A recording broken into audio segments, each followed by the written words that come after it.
ways. Good morning, Brent. How are you?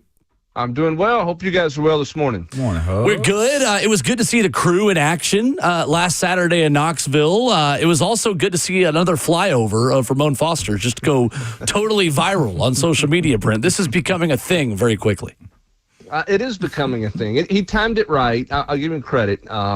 He was dead on cue with when it was supposed to hit. So it was good. I do think that we've got to get him a prop to go with it instead of just a hand. We got to get a bigger prop there, you know. Okay. Maybe go to the hobby store this weekend, buy you a model airplane, build one. I'd give you something to do this weekend. Have it ready to go. If there's no flyover opportunity for the salute to service game coming up against New Mexico State, need to get a prop. You got to take it to the next level, Ramon. Okay, that's what you got to do. Yes, sir. That's all. Yes, sir. I got you, Hubs. You guys are having no fun at all on the Vol Network. Either that or you come back and your answer should have been, hey, Hubs, it's a stealth plane. You can't see it. I like that, too. No, we got to pay big money for a stealth plane. That's fair. Brent, when you look at this Tennessee team in the bye week, where is this team trying to correct errors in the Oklahoma game as they head into the month of November that is probably not going to now include a college football playoff race? What do you think Josh Heupel wants to address during the bye week as they get ready for that New Mexico State game, Florida and Vanderbilt? Well, I think big picture, you have to address your team and make sure that everybody is locked in and ready to go, and that this is not just a playoff or bust mentality in your locker room to where you don't get people locked in, focused, and ready to go. This is not a time for a big youth movement, and you tell veteran guys, "Hey, thanks for the memories. We're through with you. We're moving on to all the freshmen now."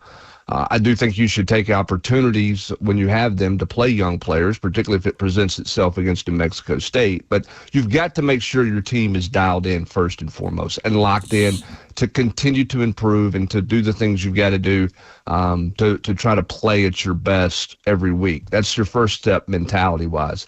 Secondly, I think offensively, you got to clean it up front. You got to stop the leaking up front.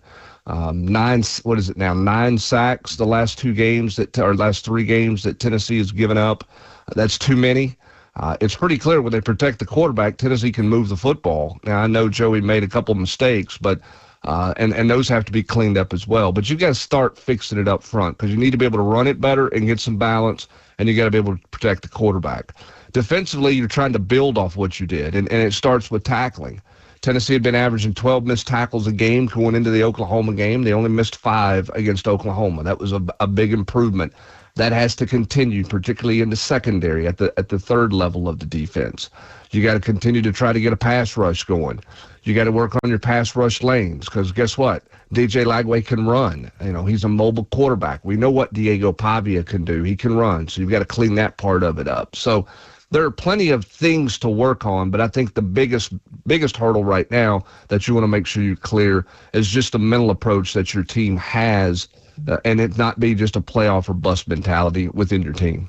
Brent Hubbs of VolQuest's On 3, our guest. Brent, I'm curious on how Josh Heupel built this roster. Where do you think at this point he feels like this season, I don't want to say got away from them, but to be fair to him and to everyone in that building, there is a certain level of drop-off that was always going to be expected this season. When you lose Nico the way you did, when you lose the amount of veterans that you did. And we talked with you and with Austin so much of the offseason about how Tennessee made a shift to allow their high school recruits and their young players to get out there and play. And, hey, nobody's got time to be young. What is that balance, Brent, do you think, from this football staff's perspective of, hey, we always thought there was going to be a little bit of a drop-off this year, but also what could they have done better to maybe put more veterans on this team? Is it high school recruiting battles they lost that could have covered up some of these issues? What do you think this staff will look back on and regret about the way this roster was built this year? I think you and I'm not going to make any excuses for them. It's going to sound like I am first and foremost. So let's get through the injury part of it. Sure. Okay, and where are you on the back end if Jermod McCoy had been back, say, October 1st, first part of October? Where would you have been and had Ricky Gibson not gotten hurt? What do you look like at corner? Okay, so you thought you were going to be better at corner than what you were. The whole Boo Carter thing hasn't worked. Okay, I'm not going to get into whatever. It just it hadn't worked. I mean, July was a bad deal, and it's not gotten right since July in way too many ways. So who's to blame there? I mean, I think everybody's got some blame in that deal and just how that situation was managed. He's certainly not a second-year player you expected to have in your program. You were expecting much more out of him, and that starts with the coaches. You got to get it out of him, and Tennessee didn't get it out of him. So there's plenty of blame to go around there. It's not just Boo Carter. It's they just haven't. I mean, Will, they haven't played well. They haven't played clean enough, and I thought this team would, because of the youth, this team would have a large amount of growth from game 1 to game 9. I don't know that they've grown the way any of us thought that they would grow during those times. Should they be better at safety? Yes, they have to be better at safety. They have to play better at safety, whether that's coaching better talent, combination of all of it. They've got to play the safety position better. I am surprised that they've run the ball the way that they have. I thought they would be a better running football team than what they've been. They have not run the football very well. That's probably the biggest surprise to me on the offensive side from a negative standpoint. They're better at receiver than I thought. They're not as good at defensively as I thought. They've not gotten the interior pass rush on the defensive line. I mean, I think when you look at that question, everything you say is, well, they just should have gone to the portal and got, 4 more players, or they should have gone to the portal and got this or that. And maybe they should have gone to the portal and got another guy here or another guy there. But, boy, they just have not improved the way I thought they would improve in some spots with young players. And I think that's the frustration part for fans. I think it's the frustrating part for the coaching staff as well, is they've just not made that continual growth that you would like to see them make, particularly on the defensive side of the ball, I guess, and the offensive line. We're joined by Brent Hubbs this morning of VolQuest's on 3. Hubbs is kind of where I wanted to go, the football business side of it, man. I see in the war room you put Tennessee is looking for a new director of scouting. Brandon Lawson is leaving the program. With that being said, with how you've somewhat described, the growth and the players and, the decisions that have to get made, does Hypo go outside and find somebody who specializes in that world of scouting, like a pro guy, somebody that's kind of been successful somewhere else? I don't know what he's going to do there. They've obviously shifted some responsibilities in that world. They've placed the title of Executive Director of Football Management on Billy High. Nobody's really sure what that means from a job description and a job title standpoint. If you've listened to me on this show, you've heard me say it before and time again. Whether it's one guy, whether it's 5 guys in a department or whatever it is, you have to have a group of people or a person that is single-minded on one thing and one thing only, and that is roster management 365 days out of the year. If you have not spent time this week talking to your position coaches, your coordinators, and your head coach about what are you going to do with player X, Y, and Z?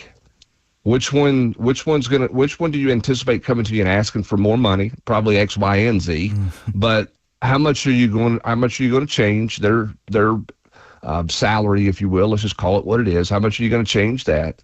What's somebody's value? What are they worth? How important are they to your future plans that you need to keep them or you don't need to keep them? What areas does this position coach say, hey, I've got to have help here? Now, every position coach is going to say, I need more. Every one of them. Your offensive line coach is going to say, I don't have enough tackles. I don't have enough guards. Your linebackers coach, I don't have enough linebackers. Everybody's going to say that they need more. Somebody has to be the gatekeeper and say, you know what? We've got enough. All right, you need to play these guys more. You got to play these younger players more, or you got to do this, or you know what? We are talent poor there, or we are thin in numbers there. We got to go get some people at this position. Who are we looking at? Who do we like? Who is a potential to go in? Let's look at all these programs that are losing their head coach.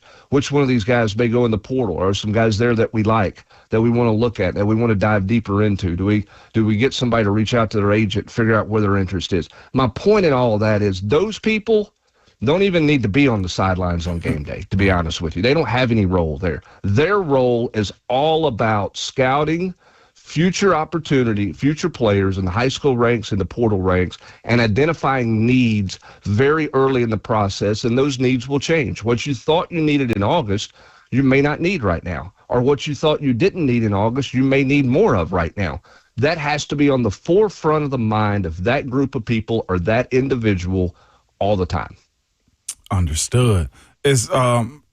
How do you view moving forward? Also, you mentioned the two corners. Do you get Jamal McCoy back in 3 games that he needs some tape? Really, probably doesn't need much at all. But how do you convince him if there is pro decisions to be made about what he needs to do in these last 3 weeks of the regular season? Yeah, I think that's a total Javon McCoy decision. Okay. And I don't think you go, obviously you tell him and let it be known that you would love to have him back, but that's a decision that he's got to make with his family and with his agent. He practiced more this week with the team, so he has not shut it down just to go into straight rehab mode, which, quite frankly, I thought that might have been what he was going to do this week after the loss to Oklahoma, and you get out of the playoff race. But, I think he wants to play, and if he wants to play, you welcome him back with open arms. If he decides he doesn't want to play, I don't know that anybody looks at that and go, man, what a bad guy that guy. I don't think anybody thinks he's a bad guy because he made that business decision. So we'll see. We'll see what he does next week. And, I do think that he wants to play again in college. But is he healthy enough? Is he going to be able to knock the rust off enough that the film's good film, or is it going to be film of doubt? And that's the decision he has to make. Are you better off playing a few games here down the stretch, or are you better off just continuing to rehab and show yourself off in the combine and private workouts? That's a decision that only he can make with his team of people, with his agent and his family and all that. That's not I don't think as the head coach you go to him and beg him at this point that you got to have him and all this, that, and the other. I don't think that's the way it goes. I am impressed with McCoy continuing to work to get better. I'm really surprised he practiced as much as he did this week. Wow. Brent Hubbs of VolQuest's On 3, our guest here on Ramon and Will. Brent, I try so hard not to ask off-season questions during the season, but a November bye week gives us a little bit of time to look ahead just a bit to say Tennessee's got a really big decision coming at quarterback before the 2026 season. And with Faison Brandon coming in, with George McIntyre, who they clearly like a lot, they're already in the building. And then you see what Tennessee's able to do with Joey Aguilar as an older veteran senior guy who'd been there for like 10 minutes and then played so well this season for Tennessee. How much is that decision up in the air? Do you think Josh Heupel has any clue what he would like to do? Do you feel like it's more likely there's a youth movement, or Tennessee is shopping in the quarterback transfer portal once again? Well, let me say I saw your tweets on Sunday, so I'm not surprised you've moved on, Will Bowling. Big brother always watching, Will. I'm just kidding you, buddy. It's a great question, and I think that's the challenge. As I was talking about earlier on my rant about somebody looking at this 365 days out of the year, what you thought you needed, maybe in August is different now, right? Sure. You've played so well. I think what you have to look at and consider is how well has Joey played? And we certainly look at it and say he's played well. Is that all because of Joey? How much is that because they've got 3 wide receivers that are really good, that are going to have a real shot to play on Sunday, that are all playing at the same time right now? What can you financially get? Where's your financial investment in the other 2? If you bring somebody in who is of name, a guy who's got a lot of experience, are you stunning the growth of what you have on your roster? Does what you have on your roster decide to look around and explore their options because there's only one football? I think there's a lot of different dynamics that are in play in that deal. You're also going to a harder schedule next year with 9 conference games. Do you feel like, how much is a guy like George McIntyre developed this offseason? Physically, how much bigger has he gotten? Has he put himself in a situation where you feel like, hey, he can hold up for 13 games? And he can mentally handle it, but more importantly, physically, he can handle it. He can take a hit. He can take what's happened to Joey Aguilar, the last 3 games and all of those things. Those are all continuing decisions that you have to look at. Where is Faison? He's not played his senior season. He's coming off an injury on his hand injury with his throwing hand. How much do you think he can learn and get ready in 9 months? Do you think you can go win with a freshman? You've done it before. How confident are you to be able to do it in this league versus what you did with a young player, say at UCF and other stops that you've made? Obviously, Josh Heupel was very successful with Drew Lock at Missouri, but teams evolve, defenses evolve. How teams are playing this offense now is different than it was back then. Where do you think the run game is going to be? Can you run the football and protect a young quarterback? What is the personality of this offense going to be next year? I think those are all things Josh Heupel has to be thinking about, in meetings. He has to be thinking about on his drive home. He's got to be thinking about today on an airplane ride, going to see a recruit, because you can't be reactive to everything, Will. You have to be proactive in looking ahead and still, used to in recruiting, you projected 2 years out. Everything was 2 years out in your projection. What do you need in this recruiting class? You're thinking 2 years down the road. With the portal, you don't necessarily have to think exactly like that, but you also can't just react in December to what you think you're going to be next year. You better know what you're going to be next year already. What do we need? How are those needs evolving and changing? So I would hope Josh Heupel's got an answer to that. I will tell you this, you better have 3 scholarship quarterbacks on your roster next year. Now, is that going out and getting a proven guy and suddenly you've got, $7-8 million invested in your quarterback position for one season? I don't know that you go there. But you better not show up with 2 scholarship quarterbacks, and one's a redshirt freshman and one's a true freshman, and you say, hey, here's who we are. I think you better have some experience in your room there. And we're doing all this with the assumption that Jake Merklinger's not going to be back, and we don't know exactly where he's at right now, but guys want to play. And, he's probably looking around wondering if he's really going to get a legitimate opportunity to play at Tennessee. Hubs, I'm hearing everything you saying right now. And I'm hearing that I've got to text a buddy instead of going to Twitter. I was in the stadium for the first time. I got caught up in the moment. It's fine. Hey, Hubs, real quick, though, I have to ask this question because we've seen it twice. I give it to Bama and I give it to Oklahoma. I thought the offense travels everywhere in the Josh Heupel system. But what I'm realizing, and I think most people are also, defense got to travel, and to travel easier than anything you can do offensively. How much emphasis, to your point, I know you kind of said it before, but how much emphasis this next cycle does he have to put on defense, considering the offense seems to just be successful mildly with whoever's at quarterback? Well, I think 2 things have to travel. 1, you got to be able to play defense, and 2, you got to be able to run the football. And I think if you're Josh Heupel and you're doing your offseason evaluation, you got to look at 2 things. 1, offensively, why has the run game not been where you thought it would be? Tennessee's run for 2,500 yards or more every season under the Josh Heupel era. If they're going to get to that number, I think they've got to average like 239 the rest of the way, which is probably not going to happen, right? You've got to be able to run the football more effectively. Doesn't mean you have to run it more, but when you do run it, it's got to be more effective, and you got to be able to run it when you have to have it. Tennessee, let's start there, Ramon. I know you asked a defensive question, but let's start with that. Joey Aguilar has thrown for 40 or more attempts in 3 of the last 5 games. Coming into this season, Tennessee quarterbacks had 3 games in 4 years where they threw it 40 times or more. So you're very, very pass dependent right now. You're going to have to get more balance moving forward, particularly with the growth of this league and road games. You're also going to have to defend better. You're going to have to get off the field on 3rd down. I think giving up yards is no big deal. Bend, don't break. You've got to self-scout and figure out why have you struggled to communicate, why have you been poor in red zone defense, and why have you struggled to get off the field, particularly in 3rd and longer situations. That has to be addressed by whatever means that is, Ramon. If that's scheme, fix it. If that's coaching, fix it. If that's personnel, you got to go address it and try to fix it.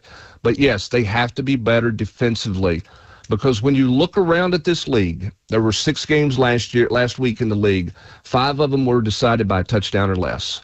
What does that tell you? You're not going to play necessarily a bunch of 48-35 games. You're going to play games that are closer and maybe a little bit more low scoring because of fewer possessions. So you better be able to run the football when you need to, and you better be able to get off the field when you have to on defense. And that's something Josh Heupel's got to address this offseason. Brent Hubbs of VolQuest joins us Fridays at 7:20 here on the show. Brent, enjoy the bye week. Good to talk to you as always. We'll do it again next week.